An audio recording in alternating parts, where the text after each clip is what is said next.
Michael Francia, Superintendent of Schools at the Au Valley Central School District. We began this process about a year ago, taking a look at our building conditions survey. From there, formed a committee to take a look and prioritize some of the items that really needed to be addressed in this capital project. We've been working with CS Arch. They've been a great partner throughout this process, along with community members, faculty and staff, and Board of Education members on this committee. I've been on the facilities committee for this the whole time, and then as we really toured the facilities and saw what really needed to be done everywhere to upgrade, there were a lot of opportunities that we needed to take advantage of in this project. A lot of fixing, a lot of upgrading, replacement of things that need to be done for safety, and I think we're hitting something in every building. So this really is a big picture sense of taking advantage of this opportunity to take care of the things we need to do. With any investment, things wear out. They're old. We have to upgrade our heating systems. We have to upgrade our roof. We've got to make sure our spaces are safe. This capital project is pretty much, we're fixing what's worn out, and we're fixing back better. We're excited to bring this final scope to the public, knowing that when we started this process, we were looking at over $65 million of prioritized improvements for the district. Knowing we can't possibly go out at that number and ask our taxpayers to be able to handle all of that, we felt it being very fiscally responsible, going back and looking at prioritizing the items. We've got the project down to about $24 million, where we're looking at a lot of infrastructure, a lot of safety, and a lot of community aspects that are going to be included in this project.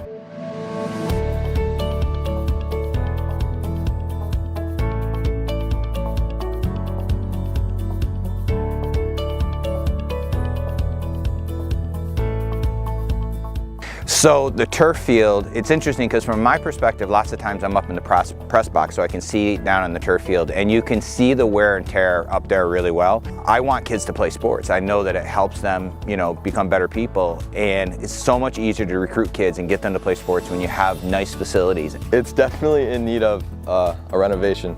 It's very slippery. There's nothing like a Friday night coming out and playing in front of all the fans and stuff, and I think if we got a new field, more people would come and watch, make people want to play more people would sign up, more people would want to come out here and play the sports and represent Au Valley.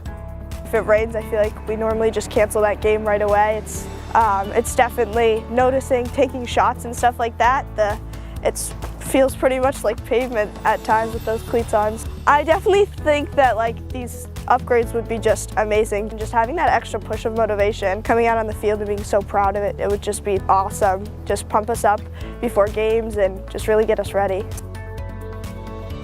We've got areas that are warped. And right now those warped areas are outside of the running areas for our competitions, but they're encroaching on it. There's so many parts of the track where there's just so many cracks and just harder areas. It's so hard for athletes. I just kind of want to be that kind of school that kids are excited to come here and participate and do stuff because of our nice facilities. And it's kind of sad that we haven't been able to be in that school in a while.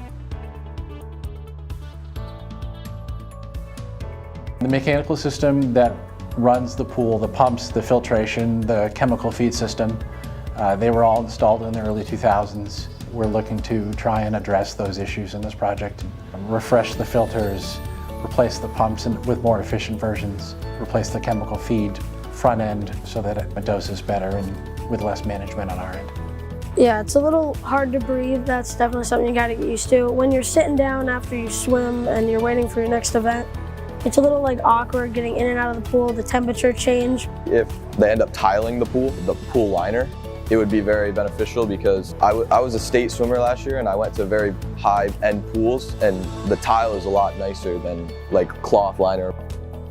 So the exterior wall around the pool obviously has been susceptible to or exposed to a large amount of chlorine over the years, which has made the exterior veneer not as stable as it should be, but it's really beyond the point where the whole thing should be taken down, made secure, and if you're going to do that, you're going to bring it up to code in terms of insulation and energy efficiency. And then I think the plan currently is to replace it with some sort of metal panel system. So the gymnasium is another thing that concerns me. The other day, for example, we had a piece of the bleachers and it had cracked. They're very wobbly, so you don't feel stable. I mean, no one feels stable on any of those. You're watching the game and someone goes to go to concession and it's just, you can feel the whole bleachers shaking and like squeaking. I can't believe we have a part of the floor that is completely warped. It's not in the playing surface, but all you have to do is you step out of bounds and you'll hit that warped area. There's a lot more traction at other schools, I've noticed. If you have dead spots on a basketball floor and if it's heaving in some places like over there, that can affect the play of the game. You could have some crucial moment that you can't even do anything about it. It's just out of your hands and the floor is the cause of it. Other courts definitely have a lot better grip and stuff. Like you can make cuts faster without worrying about like falling, and I feel like I'm gonna fall if I'm running down the court and stuff because there's no grip. We're also looking at upgrading our tennis courts for our tennis teams, but also for community use, making sure that it is accessible for everyone to use. Our best court has a bunch of cracks in it. That's the big problem because like this, it's just water can like just get clogged in there and then freeze, make the holes bigger. You know, over there, we like almost can't use that court because the net is getting pushed out by the snow, and you can see it's still pushed out from the snow. It gets dark pretty fast. Our games can last a few hours definitely, so it can get dark out. It affects it because the ball, it just becomes invisible when it's coming to you, and then you can only react when it's like at your face. Not a good thing, definitely. The next part of the project is going to focus on the infrastructure of the school. If you're a homeowner, you understand that at certain points in time you're going to have to upgrade certain systems, such as boilers and heating systems. We have to take a look at our roofs and make sure that they're structurally sound. All those pieces are included in this capital project to make sure that the comfort is taken care of for our students.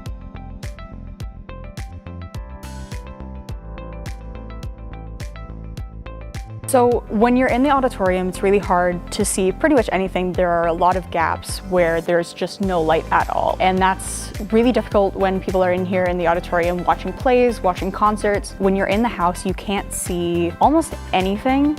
Everything is just dark. During the day when it's lit up like this, I can't really read the music I'm practicing in here. On stage, sometimes it can be really hard to see the band music. Our auditorium has been very, very dark for a really long time. The lights that we have currently in this auditorium aren't even really made anymore. So an upgrade for lighting would be a huge improvement.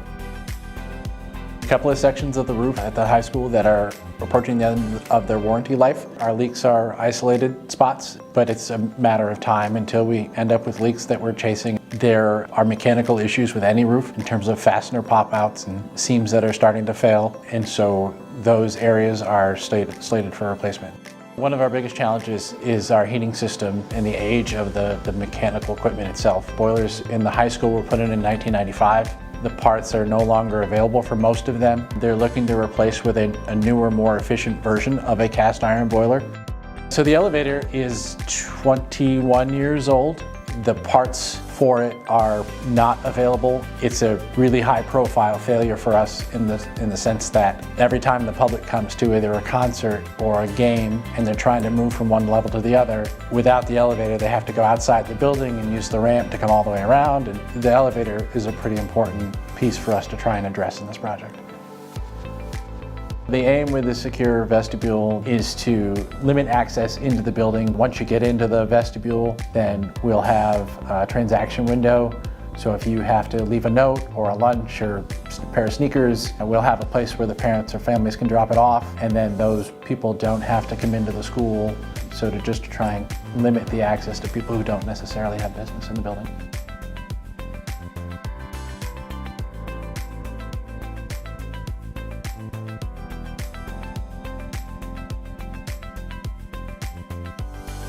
So there's two sections of roofing that were put in around 2002. Those sections are approaching or are already out of their warranty period. It's not responsible for us not to try and replace those and make sure that we don't have leaks moving forward.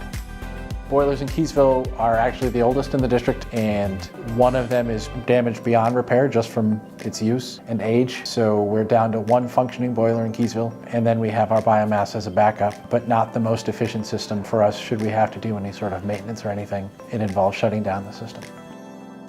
Some of the entrances, some of the stairs are original and definitely starting to show their wear from all the ice melt. Some of the metal nosings have actually broken away, and then of course the concrete's showing all the signs of the de-icing salts. In 1958, when they built the school in Keysville, they obviously weren't concerned about safety the way that we look at safety today. So there was a lot of glass at the entrance to the classrooms. One of the things we're looking to tackle in this project is the elimination of that glass and the kind of the modernizing of the security of the classrooms themselves. Since we're doing the work associated with the storefront, we're looking to provide some more usable storage space for teachers in their classrooms, whether it's books or craft supplies, stuff that they need in their classrooms that currently they struggle to find space for. This building actually did receive a secure vestibule in 2010, but what it didn't take into account was that transaction, again, happening outside of the school building itself. So what we're looking to do here is provide that opportunity to bring people into the vestibule, conduct the business, and then allow them to leave without having to bring them through the school. One of my big concerns is the entryway. I know that people are buzzed in, but once they're in the building, they're in and they have access to all the hallways. And if they were here for a reason that wasn't wonderful, there could be a lot of damage done before anything would be able to happen to prevent it. This new feature of the secure entryway, the window, to me, this is what we need to keep our students safe.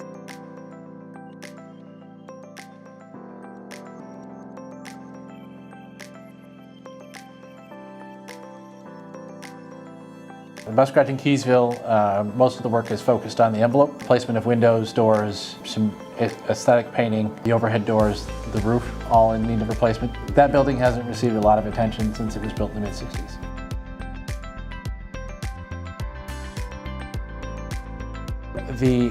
The two main, if you will, the original bathrooms, they were renovated in the early 2000s.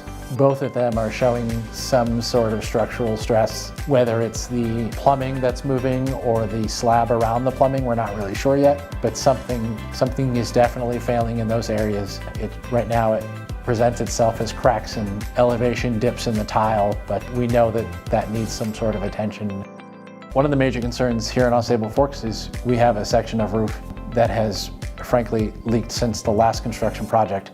But anytime we have blowing snow or driving rain, it feels like we have a bucket brigade here with trash cans and wet floor signs. So we're looking to try and resolve that issue once and for all.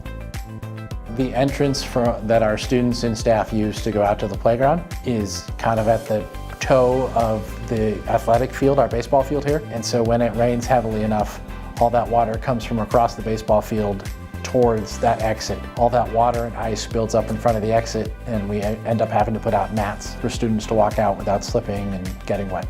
The idea to solve that involves some regrading and some additional drainage to kind of divert that water away before it gets towards that entrance.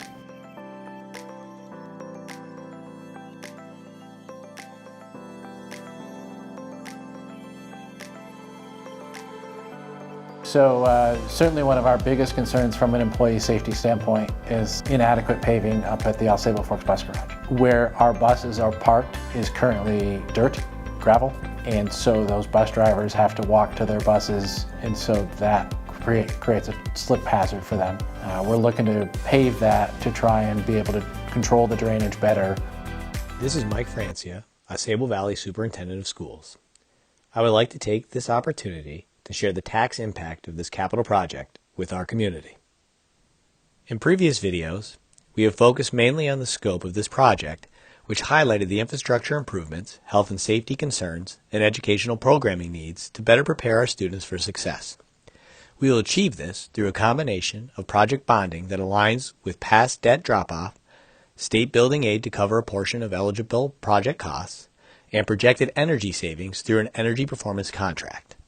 We're proposing the most cost-effective capital project with the least amount of taxpayer burden. When our community members come to vote on February 14th, there will be two propositions on our ballot. This slide illustrates Proposition 1, which is for a capital project not to exceed $24 million. With just a little over $19 million in estimated building aid, the tax effort would be $4.8 million. This project will be bonded over 15 years to match our building aid repayment. If passed, the estimated tax impact will be 43 cents per every $1,000 of full assessed value beginning in the 2026-2027 school year.